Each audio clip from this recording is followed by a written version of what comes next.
All right, welcome back. I've labeled this the screencast the final presentation description. We'll get there in a second, but before I do, I just want to follow up on some issues I think from the first screencast. I was talking about the goals matrix, and so I didn't have a chance to provide some samples for you all, and so yeah, I got cut off after 15 minutes. I have the free version of Screencast-O-Matic, the program that we're using for our final presentations, and so with the free version, you're capped at 15 minutes, which is why I got cut off. Anyway, and so in this, in this follow-up, I want to first talk about the goals matrix once again. Just a quick follow-up with some examples that you guys can take a look at. These samples are uploaded on D2L as well. And so I just want to make sure you guys know that they're there. Okay, they're going to be in your D2L folder that's labeled. Let me go to D2L actually, so I can show you. Yeah, so this is our D2L page. If you go to content, and then under the folder titled Syllabus, Assignments, and Sample Papers, and you scroll down a little bit, you'll see that there are three sample analyses, or three sample papers that I've included. At this point, I can't remember if this was 4 years ago, if these papers are from 4 or 5 years ago and such, but I've held on to these papers. I think they're exemplars. I mean, they all received a perfect score from me for different reasons. I mean, they're all different. In the way that they were written, the styles are different, but I thought they were all exemplary, which is why I provide them as examples for you all. Okay. More specifically, take a look at these papers for how they went about putting together their, specifically their goals matrix. The goals matrices. This is the first of the samples. Okay. This was a paper around homeless youth and aging out. As you may or may not know, the age at which you can no longer receive foster care services is age 21. There was some talk with the previous governor about lowering that age. We did lower that age for some time. It was down to 18. Some states do, have kids age out at 18. Others have kids age out at 21, like Illinois. And so it's a paper around that topic, right? Around an appropriate age at which kids might be aging out of the foster care system. Let me just take us to the goals matrix. You can see here, right? You can see they've got the title page, right? This is Adriana.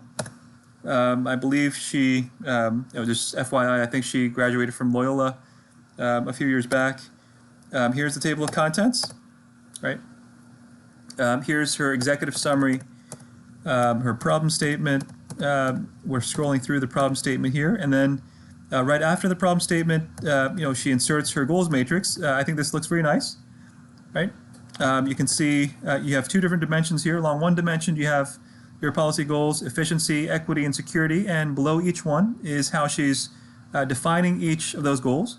Now, these aren't impact categories necessarily. I mean, she's not, telling us how she's measuring efficiency or measuring equity or security for that matter. And so just these intuitive definitions, I think, will work fine for our purposes. On the other dimension, you can see that you have the status quo, right, which is at that time was McKinney-Vento. It still is actually at the national level. And then you have two different alternatives to McKinney-Vento. She was considering a lower aging out of 18 instead of 21 in Illinois, and then we were talking about increasing or maintaining, right? Maintaining the 21, the aging out of the foster care system at 21 was a second alternative. Yeah. Notice also within each of the cells, right, the intersection of the policy option and the policy goal, right? You have a rating system, and then you have the argument, right? Her, sort of abbreviated argument for why she gave the rating that she did. A fairly straightforward system here, a low, medium, and high. Giving each of these policy options a rating on a very simplified scale here, 3 different ratings, and she's combining ratings, so it's a low, medium. It's not a low exclusively or medium exclusively. It's a low medium, medium high, low medium again. Actually, she does use some exclusive ratings here in the way of low ratings here for lowering the age of aging out from 21 to 18. And then you have some medium to medium high categories here. Okay, and so just a quick look at this table, and you can see that the ratings here, the alternative or the option that gets the highest ratings is alternative 2, maintaining the age of 21 for aging out of the foster care system. You can see because her rating, just a quick look at this table, you can see that you've got medium, medium high, and medium high in terms of, let me scroll back up here. So in terms of efficiency, equity, and security respectively. Okay. The second sample here, this is Hadassah, another, I think she's a graduate of University of Texas, Austin. If I remember correctly, I wrote her a recommendation letter. This was an analysis around food deserts, right? Talking about people's lack of access to fresh, fresh fruits and vegetables, or food sources for that matter. Grocery stores, that's obviously a big issue these days, but notice you have a table of contents, your executive summary. Just make one quick note here. I just want to make one quick note. This is a much longer paper. She probably didn't need to, she went over and beyond, above and beyond, I should say, 18 pages, right, for her paper. Adriana's paper was not that long, but it still received 100. Hadassah came up, actually, she has 4 different policy options that she's analyzing. She came up with 9 policy options actually in class, and then I think she shared 5 of the options with 2 other students, and she kept 4 to herself. And so, she really went above and beyond on this project. There's the policy history. Let me scroll down to her goals matrix. Okay, I think it's more towards the end here. Much simpler, right? Actually, it looks simpler, but she reused a numbering system, right? You have 2 different dimensions. Once again, you have your 5 different options actually, and this is a good point to keep in mind that no option or not doing anything in terms of the government is always an option, right? So doing nothing is always an option. She included that option here. And then you have 4 different alternatives to this status quo for her. 2 are, it looks like, on the business side, right? So business related, and then it looks like 2 are on the consumer side. What we can do to increase access to fresh fruits and vegetables for low-income folks. And so she gives each of those a low, medium to high rating. This is her scoring system. Low is a 0, low, medium is a 1, and so on and so forth. And in the end, she comes up with a score for each of these options, and it looks like this score 13 is business related, right? So she's saying the best way to address the fact that we have these sort of pockets where where grocery stores with enough options aren't available to low-income folks. The best option for her would have been to provide some sort of incentive for existing businesses to offer more options in what they're providing to consumers. And so, it looks a little bit simpler, but if you look a little bit closely, it's a little complicated here, a bit more complicated than you probably need to be. But I think that's kind of her approach, or just kind of how she's approaching this assignment. Let me just point out one other example here. This is Ashley. I think another Loyola student in the honors program, if I remember correctly. This is about child vaccination. Okay. So the standard table of contents, executive summary. Let me scroll down to her goals matrix as one additional example here. Right. So she's flipped. Right. She's flipped the dimensions here so that along the top here are her policy options. You have the status quo, you have alternative 1, alternative 2, status quo obviously being, your kids need to get vaccinated if they're going to attend K through 12. And then there's some states, there's a few states that allow, exemptions, right? You don't need to have your kids vaccinated if you have certain philosophical objections to having your kid vaccinated. That's allowable in a small number of states. And then her second alternative here was to allow the philosophical exemption in all the states. Those are the three the options that she's considering.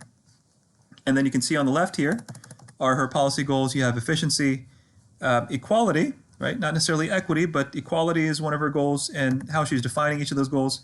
You have security and liberty. We only had to include 3 policy goals, but she in her own way went above and beyond, included a 4th goal here. Okay, and then her rating system was still the same, right, as the other students, using a simple low, medium, high rating.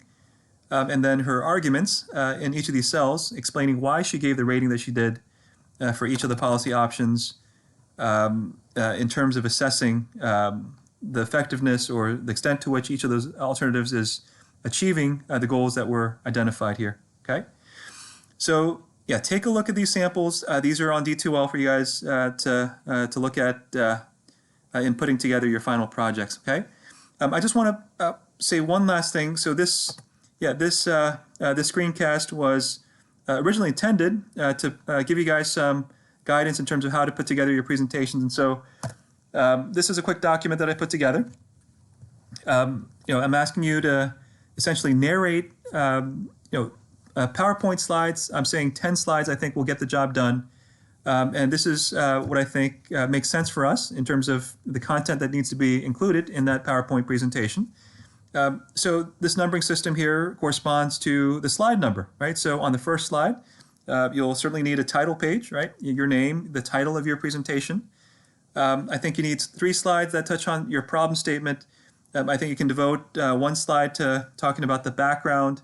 If you have a succinct or concise statement of the problem, you can probably just state it in that first or that second slide. I think we need to discuss policy history as well, right? This is from your problem statement paper. Go through some of the highlights, right? The major waves of legislation or the policy regimes that addressed your policy issue. I think you need a separate slide for discussing rationale for change. Many of you have at least one or up to 2 or 3 different arguments for why we need to change certain policy areas, and so that I'm seeing as a separate slide. In a separate slide 5, I would include your policy goals, right? You're identifying 3 policy goals, 2 of which must be efficiency and equity, and then the third goal you guys will be choosing yourselves and then defining it in the way that you see fit.